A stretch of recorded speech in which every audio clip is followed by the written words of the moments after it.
பிரபல நடிகர் ராஜேஷ் அவர்களோட மறைவுக்கு பின் தொடர்ந்து அவரை பத்தின ஏகப்பட்ட செய்திகள பார்த்து வந்துட்டு இருக்கோம். அந்த வகையில அவரோட கல்லறையில அவங்களோட குடும்பம் இன்னும் ஒரு சில விஷயங்கள் பண்ண போறாங்க அப்படிங்கிற தகவல் சமீபத்தில கிடைச்சிருக்கு. அது என்ன அப்படிங்கிறது தான் இந்த ஒரு வீடியோல நம்ம பார்க்க போறோம். மூச்சு திணறல் காரணமா 3 நாட்களுக்கு முன்னாடி நடிகர் ராஜேஷ் அவர்கள் இறந்து போயிருந்தாரு. அவரோட மரணம் அப்படிங்கிறது உண்மையிலேயே நம்ம எல்லாருக்கும் மிகப்பெரிய ஒரு சோகத்தை ஏற்படுத்தியிருந்துச்சு. தொடர்ந்து அவர் ஆசைப்பட்டபடியே அவரு பண்ணியிருந்த கல்லறையில கார்ல் மார்க்ஸ் கல்லறை இன்ஸ்பிரேஷனா வச்சு பண்ணியிருந்த கல்லறையில அவர நல்லடக்கம் பண்ணியிருந்தாங்க.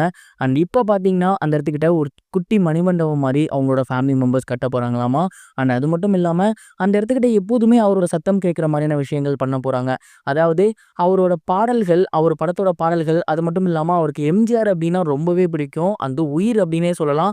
அந்த அளவுக்கு அவர் மேல ஒரு பற்று கொண்டிருந்தாரு. அவரோட பாடல்கள் நெறைய இவருக்கு ரொம்ப பிடிக்கும். அடிக்கடி வீட்ல இருக்கும்போது கேட்டுட்டே இருப்பாராமா. அவரு கேட்ட அந்த பாடல்கள் எல்லாத்தையுமே அந்த கல்லறைக்கு பக்கத்துல அந்த மணிமண்டபத்துல ஒரு குட்டி ஸ்பீக்கர் மாரி வச்சு அவருக்கு கேட்ட பாடல்கள் எல்லாத்தையுமே ஒளிபரப்ப பண்ண போறாங்களாமா. அது மட்டும் இல்லாம இன்னொரு முக்கியமான விஷயம் என்ன அப்டின்னா, இவரு ஒரு மோட்டிவேஷனல் ஸ்பீக்கர். எத்தனையோ இடங்களுக்கு போயிட்டு குழந்தைகளுக்கு மோட்டிவேஷனல் ஸ்பீச் எடுத்திருக்காரு. காலேஜ் ஸ்டூடண்ட்ஸ்க்கு எடுத்திருக்காரு. அண்ட் இவருக்கு நெறைய புத்தகம் படிக்கிற பழக்கம்லாம் இருக்கு. அதனால அந்த இடத்துக்கிட்ட ஒரு அலமாரி மாரி வச்சு அங்க ஏகப்பட்ட புத்தகங்கள் வைக்கிறது. அவர் விரும்பி படிச்ச புத்தகங்கள் வைக்கிறது. இது மட்டும் இல்லாம அவரு குரல் அதாவது அந்த மோட்டிவேஷனல் ஸ்பீச் குடுத்திருப்பாரு இல்லையா?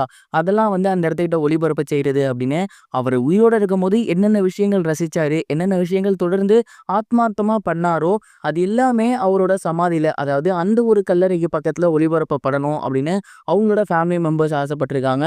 அண்ட் இப்போதைக்கு அதற்கான இனிஷியேட் ஐடியா எடுத்திருக்காங்களாமா. கூடிய சீக்கிரத்திலே ஒரு குட்டி மணிமண்டபம் கட்டி, அங்க ஒரு ஸ்பீக்கர்ல அவருக்கு பிடித்த பாடல்கள், அவரோட குரலில் இருக்கக்கூடிய பாடல்கள், அது மட்டும் இல்லாம அவரோட மோட்டிவேஷனல் ஸ்பீச் அப்படின்னு ஏகப்பட்ட விஷயங்கள ஒளிபரப்ப பண்ண போறாங்க.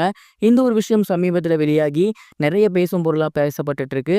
நீங்க இத பத்தி என்ன நினைக்கிறீங்க? மறக்காம கமெண்ட் பாக்ஸ்ல ஷேர் பண்ணுங்க.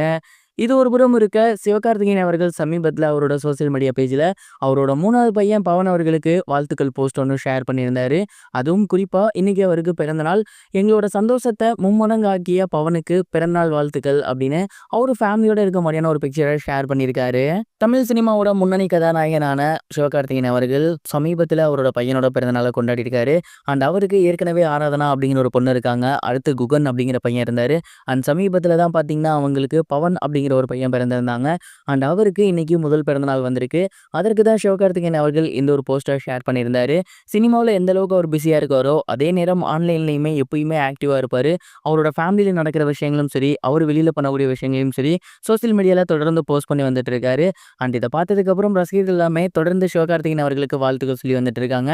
அண்ட் பவன் அவர்கள கேட்டதா சொல்லுங்க அப்படின்னு அவரோட ரசிகர்கள் கமெண்ட் பண்ணி வந்துட்டு இருக்காங்க. இதுவரைக்கும் கனெக்டிங் டிவிக்கு சப்ஸ்கிரைப் பண்ணனா மறக்காம சப்ஸ்கிரைப் பண்ணிக்கங்க. உடனடி அப்டேட்ஸ் பெறுவதற்கு நோட்டிஃபிகேஷன் பெல்லையும் கிளிக் பண்ணிக்கங்க.